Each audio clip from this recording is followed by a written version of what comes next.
گائے بھی ڈالی یوریا بھی ڈالا لیکن طریقے کے خلاف کر لیا. ڈالنے کے بعد پانی دینا چاہیے تھا تو طاقت اس کو ملتی اور طاقت کا اس کی جو لائن تھی وہ پانی تھی لیکن اس کو ختم کر دیا ہم نے. ڈالیں گے تو کھیت جل گیا.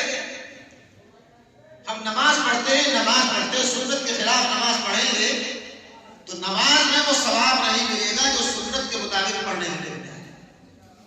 ایک نماز جو سنت کے مطابق ہو, ایک عبادت جو سنت کے مطابق ہو, وہ اس عبادت سے بہتر ہے ثواب میں جو وہ کمتر ہے جو ثواب جو سنت کے مطابق.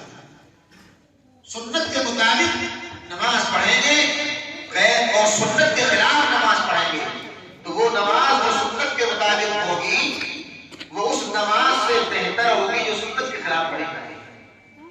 مسجد میں آپ آتے ہو, سب بچے آتے ہیں نماز پڑھنے, 10 منٹ 20 منٹ لگانی ہے نا یہاں, لیکن اگر آپ سنت کے مطابق داخل ہوں گے